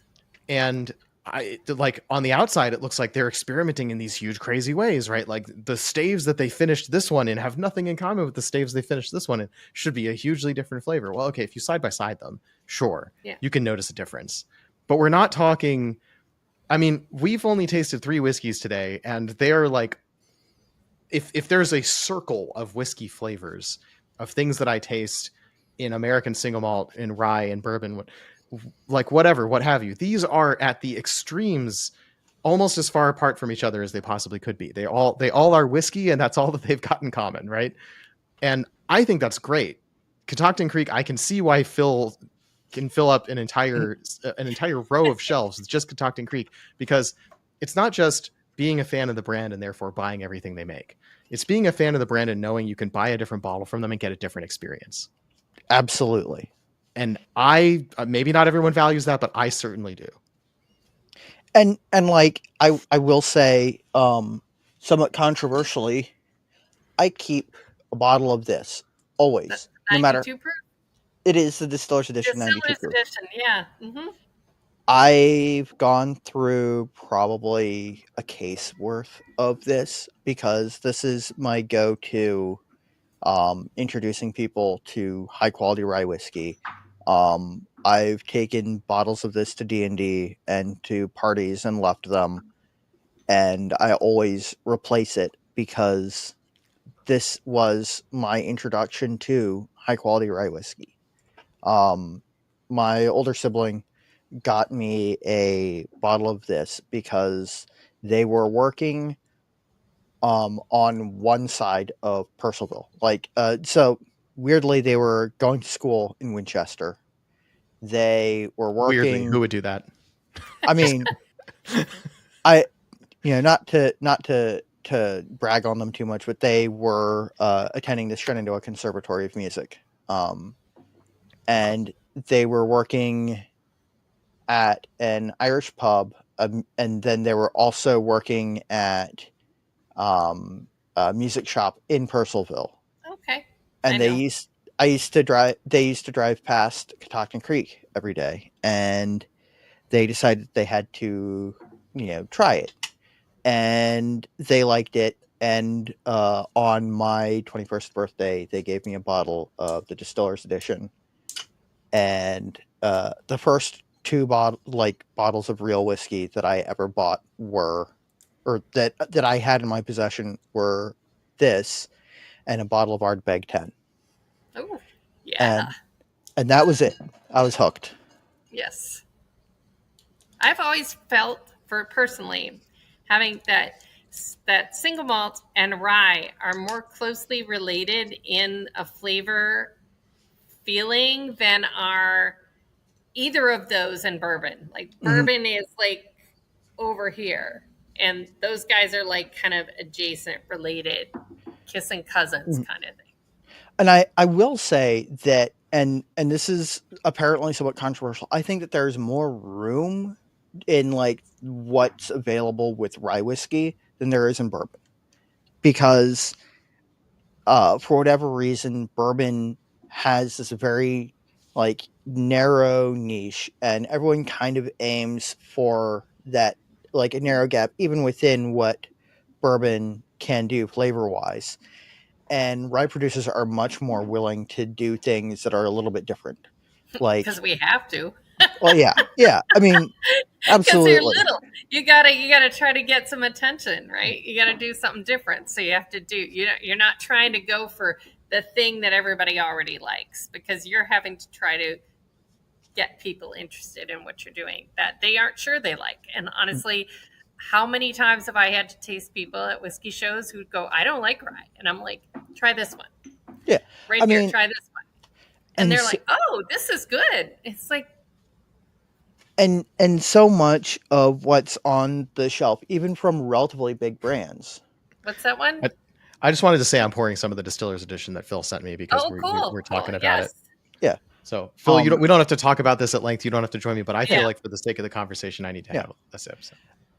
Especially when so much of even the relatively big recognizable brands, I will not name them, are sourcing their rye from a single source that produces two major mash bills, but sort of one major mash bill that a lot of people utilize and source that, sort of like it's almost a game for me to look for the Things that mash aren't. bill and the age and be like, I know exactly what that is. I know pretty well what the flavor profile of that is. And And that it's is, delicious, it but is. you want to try something else sometimes. Right. And I think also, that's still out there. There's still people who say your stuff doesn't taste like rye. And I'm always like, hey, have you tried Empire Rye? That's crazy. It's really different. Have you tried, or you know, or a true Monongahela style rye, like from Liberty right? Pole, Mm-hmm. and because of the saturation of the market of that one particular style of rye, that's what a lot of, especially younger rye drinkers, associate with. When you say rye whiskey, that's what they think.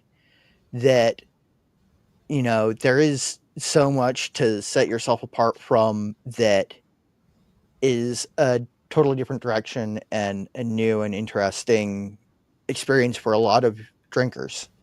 Yeah, for sure. Yeah. And I think So it's fruitier. I think Mhm. people are expecting rye to be the dill kind of, Mhm. because dill is so typical.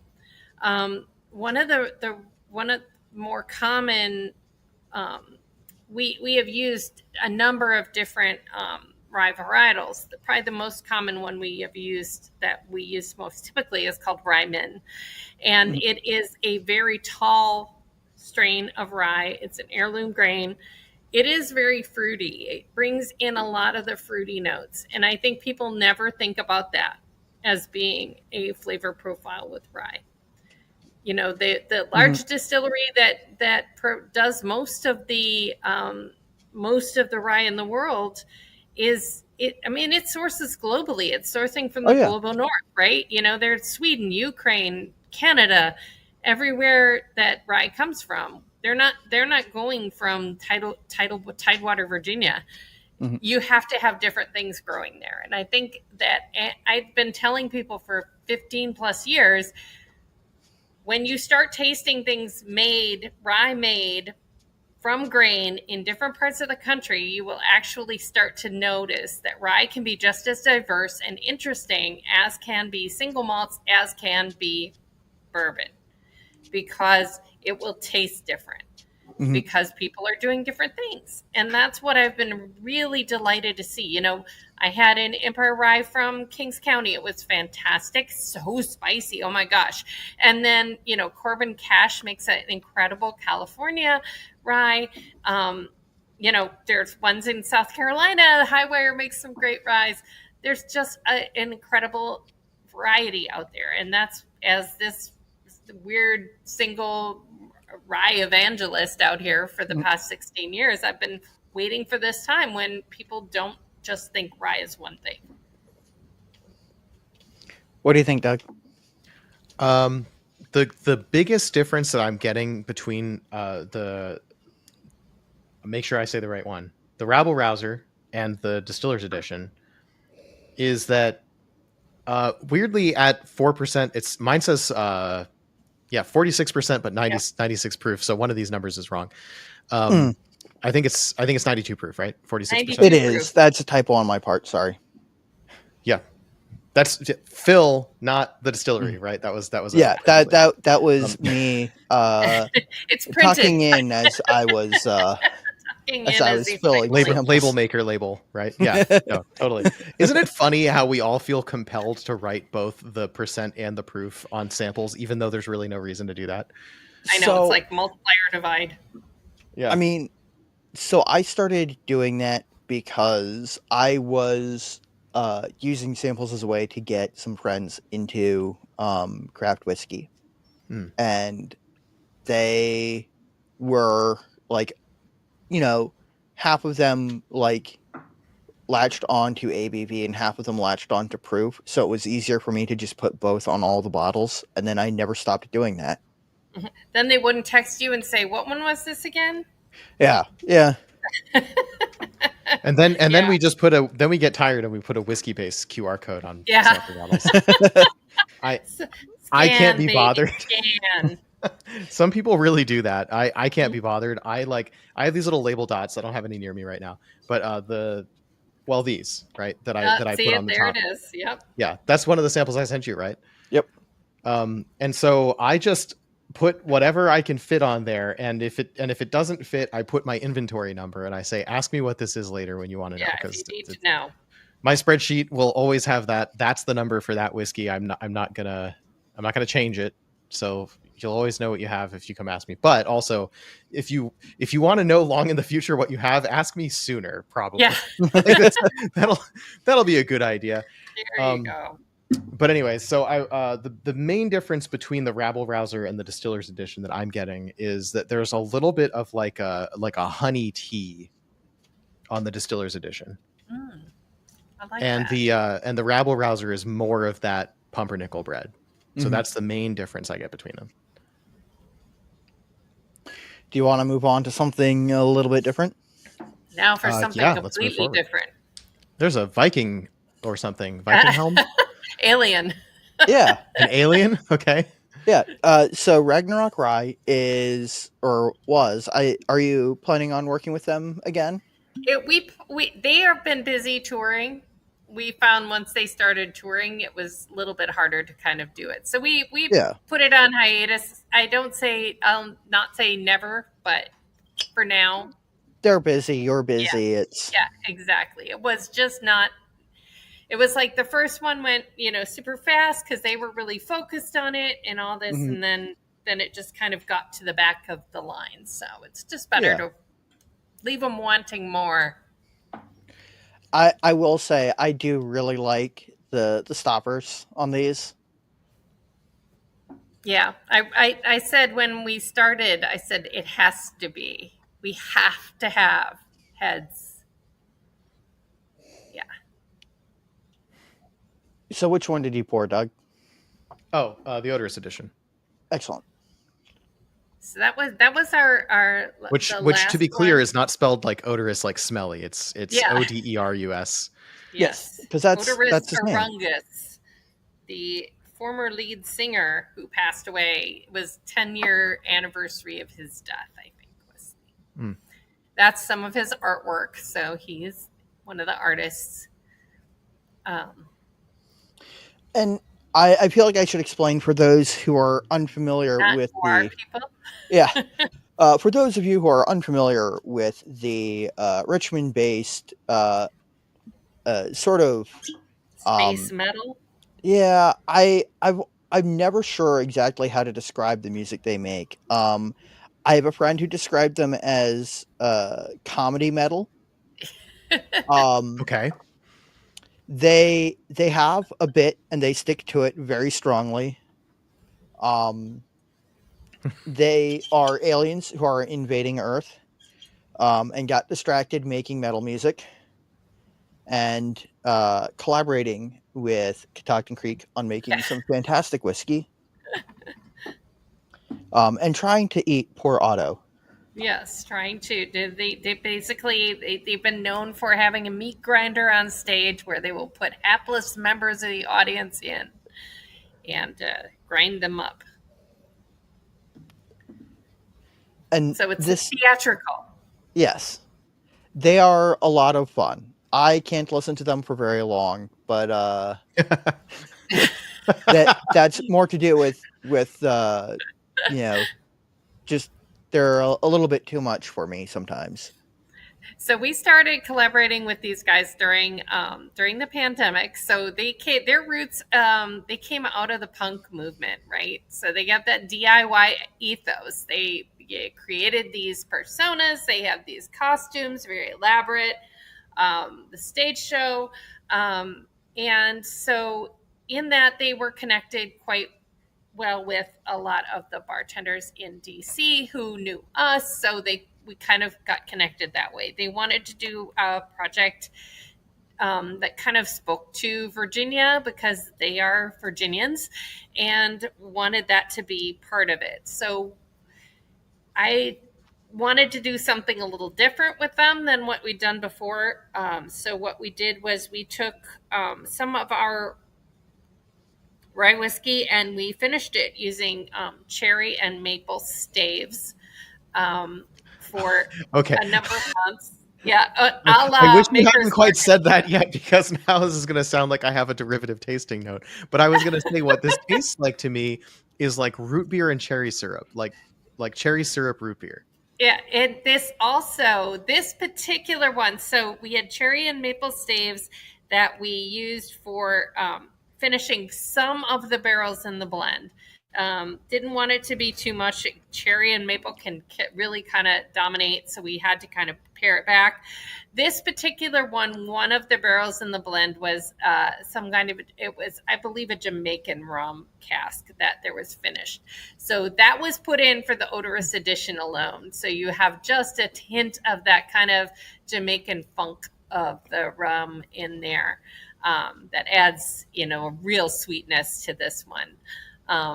The previous ones were just the cherry and maple staves. This one had a little bit of the rum influence in it. It was really fun. Working with the guys were great, and it's always fun to kind of pull out some other tools in your toolkit to make new flavors.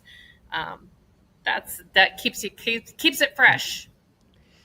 All right, so I'm gonna at some point, but probably not today because we're running short on time. I'm gonna have to go back to the 2022 edition and see what differences I can find between these. Yeah, it's a little different. They came out quite good. The 2022 edition, I think, was probably the one people loved the most. That was the one with the their album cover on it, which was really a beautiful work of art in a metal What was way. their level of involvement in the formulation of the flavor? So what we did was I talked through some ideas I had, and then I would send them some samples, and they would choose which one they liked.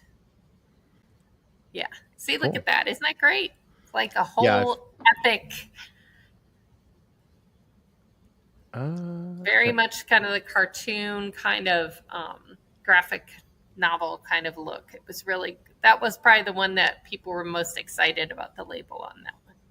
I mean, I genuinely think this is fantastic. I have been accused of being stodgy about labels because I like a very clear, legible, readable label, and like I've frequently touted your labels as being like particularly good in a very classic, you look at it, you know immediately what it is sense. Yes. And being less a fan of some of the like fanciful things that people do. That is art, and I really like it. Yeah, they did a really great job with that one. It was like they brought us a lot of it, and then Scott would kind of work to get all the legally required stuff on it. And both of these are hits with my D&D party. So I just want to point out something. Glass number 1, glass number 2, glass number 3, glass number 4.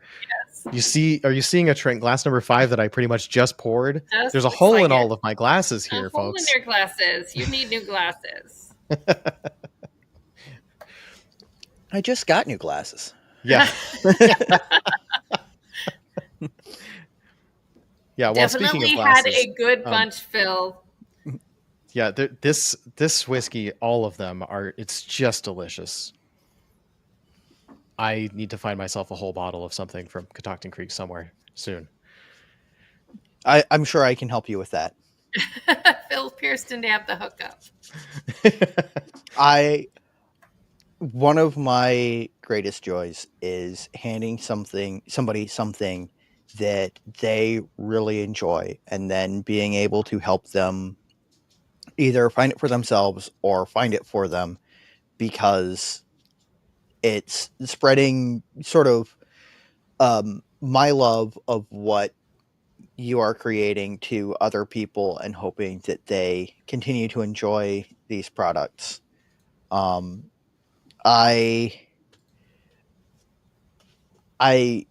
have a lot of respect for everything that you've done, both with Catoctin Creek specifically formulating these fantastic whiskeys, and also your advocacy for distillers all over the United States and in Virginia in particular. And it has been sort of my greatest goal to belabor Doug into letting me invite you onto the show. It really didn't take much convincing. It didn't take much work. We just had to get it together. Yeah. That's great.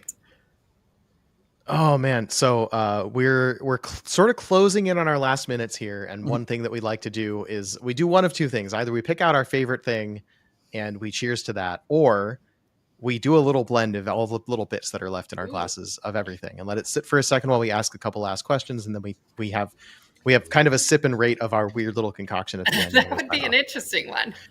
It is never greater than some of the components. That's true. It's fun anyway, though. So I'll leave it to you. I'll leave it to you, Phill. If you've got a couple of more questions in the can for Becky, we'll have time to let this rest. So one of the things that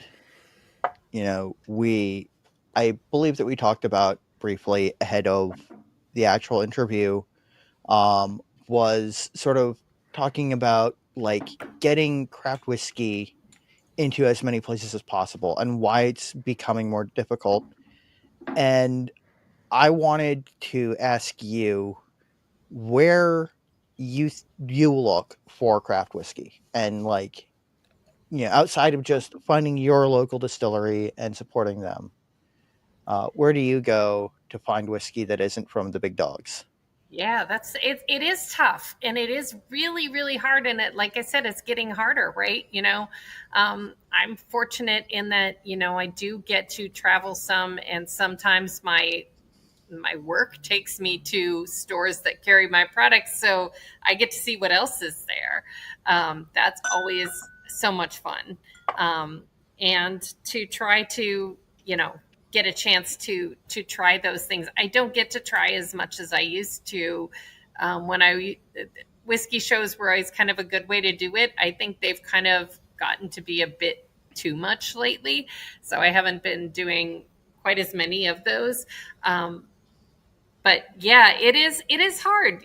One of the nice things is that just by, the good thing about social media is that some things come out that you get to see, and you know people who know people. So you get to kind of connect through that. That's always been a fun way to kind of see what other people are doing. There are an awful lot of whiskeys out there. Sometimes what is fun is kind of looking outside that category too. So I always tell people sometimes to, take some chances on some of the other stuff, because sometimes that might be just as much fun. I have so many friends in the industry that are making really cool stuff, but I have been really surprised by some things. I believe there was a place, trying to remember the name of it, but they actually had a masala liqueur that was an Indian flavored liqueur. It was Was that the incredible. Best in Show winner this year? Yes, it was incredible. So surprising, just really, really neat. So I think that, there are people out there who are kind of like trying to kind of like innovate in ways that aren't just whiskey. I mean, I love whiskey. I love the innovation. I mean, the American single malt has always been something I think is really cool. I love some of the ways that people have been shaking that up. I mean, I'm a huge fan of Baller by St. George. That is one of my favorite weird whiskeys to sip on. And I love it when things are affordable.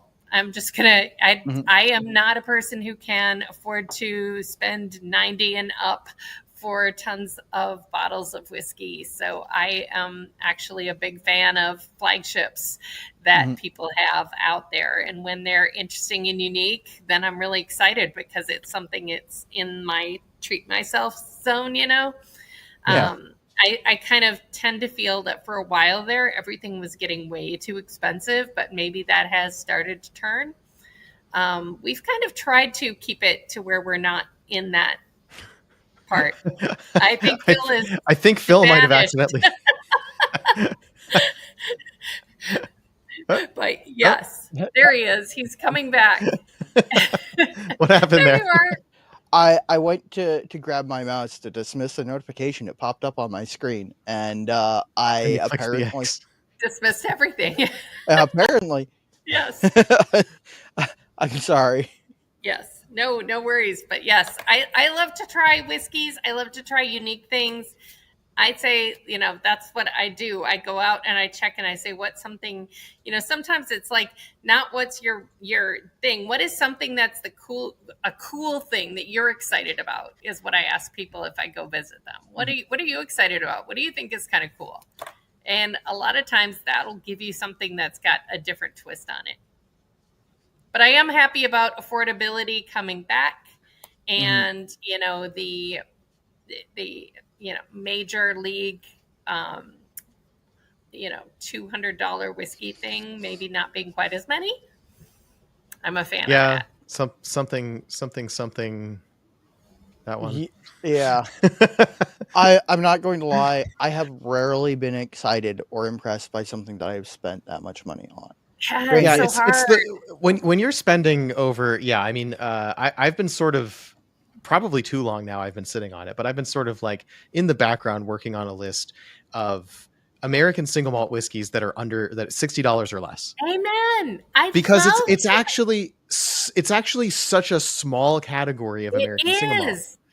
And Scotch is so expensive now. Unless you're going, with a few blendeds that are really good. But I mean, there are not that many single malts you can afford to buy from Scotland now. And so like Whiskey Delbecq, I love their classic Dorado. I think it's fantastic, And their bottom price point is kind of like just under $60, right? Yeah, like just under 60. It's like where I'm like, yeah, that's okay. I can do that one, And like I might have to shop around a little bit sometimes. Like I have seen Baller, which I do love, being in the 70, but then every so often I'll be in a state where it's like $55. Yes, please.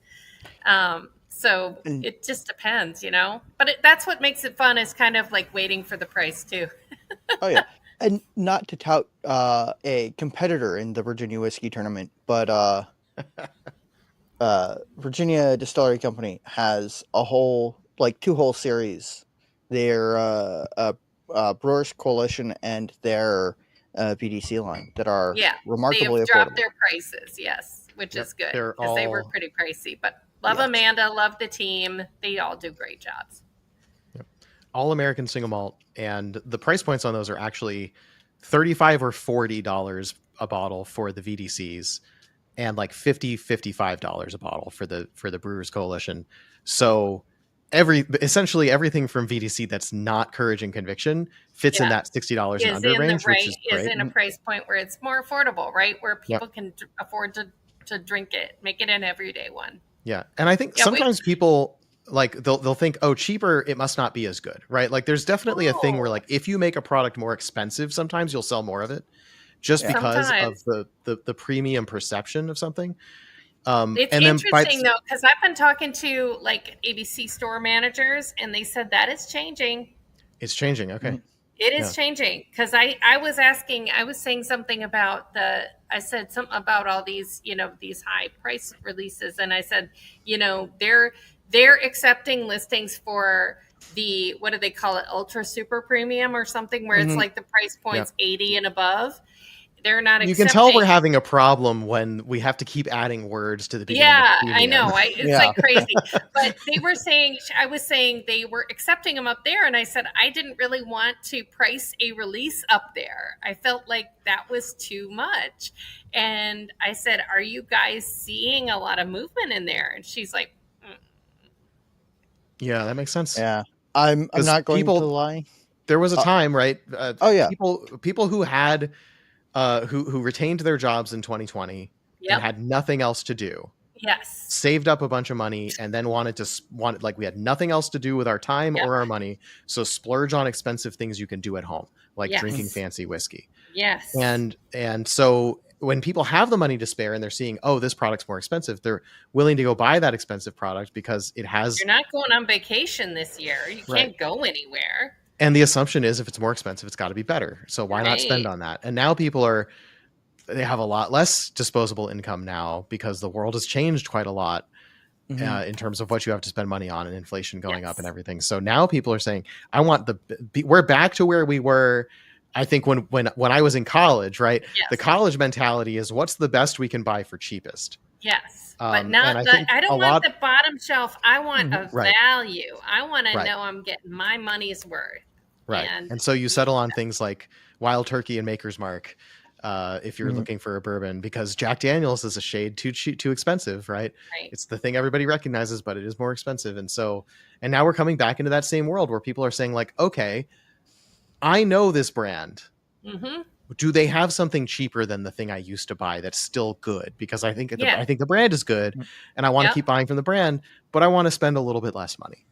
Yeah, exactly. And I think that's kind of why we've always had, and I think some of that was being in the Virginia ABC, but we always had to have something at a lower price point because, one of the oddities of the Virginia ABC system exactly is that they on-premise does not get a discount.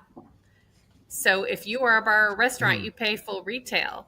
So that you need to, if you want to have something that has a chance of being poured in a cocktail or on the back, even having any movement in it, you have to have something in a price point where they can make some margin on it. And so we always had, and it has always been our 80 proof Roundstone Rye has always been our best seller in Virginia ABC by tons. And I have that one, Phil? Easy drinking. Yes, I do. Yeah. Yes. Because it's very easy drinking. It's probably the one that's closest to a bourbon in the level of easy drinking to it. Very, very low key. I like to call it a front porch sipper. Nobody's working too hard. You could just sip on that and, put a cube on it.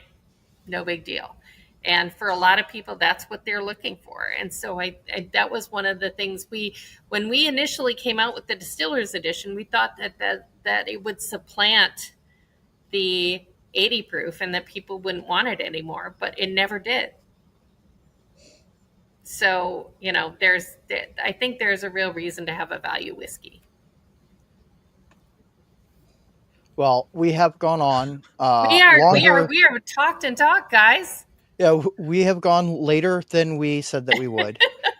So we should wrap it up with our definitely not terrible blends of the whiskeys we had on in our glasses. I mercifully had just a tiny bit of that hopped whiskey, so it didn't completely overwhelm the profile. It didn't jump on everybody else. I had the opposite problem. That's what I had the most of in my glass because I got distracted. Yep. So you're tasting mostly hopped whiskey and I'm tasting mostly rye. You got the other way around. Yeah. But it is interesting. The malts in mine, I think I somehow came up with a good blend here. I mean, I do think that all of the parts were better than the sum of the parts, but this turned out way better than I expected it to, where you've got a nice Like there's even a touch of the single malt in there where it's that sort of not too sweet. I wouldn't say grainy, but like, or even bready, but like that thing that single malt does, right? Yeah. That malty thing The malty is in thing. there, layered underneath all these ryes that have that molasses note sort of riding over the top, the sort of the maple, the cherry. Like there's this sweet floral level of this, and then there's this single malty, the sort of drier side of the rye riding underneath. It's actually really cool. Cool. What I ended up with is the hoppy notes and the rye notes fighting each other in the glass. That's usually what happens. Yeah, it's more of a noir kind of thing. You got accents and Thank you so much. Thank you guys. Go do the sign off. Thank Phil, you so do you much. want to do the whole sign off? Do the sign off. Do the thing. I will do my best. Thank you so much for joining us, and I'd like to thank the viewers for coming and listening and staying with us for this whole 2-hour video. Remember, shop local, buy local whiskey, buy Catoctin Creek whiskey. You can always find us in the lodge, of which Doug and I are members. It's a Discord Discord server where you can find us and talk about whiskey and other spirits. And of course, you can always find Becky on Instagram on the Catoctin Creek Instagram account. And until next time, stay. No, that's my sign off. Until next time, we'll see you in the lodge. Thank you. Cheers. Good night, everybody. Sláinte.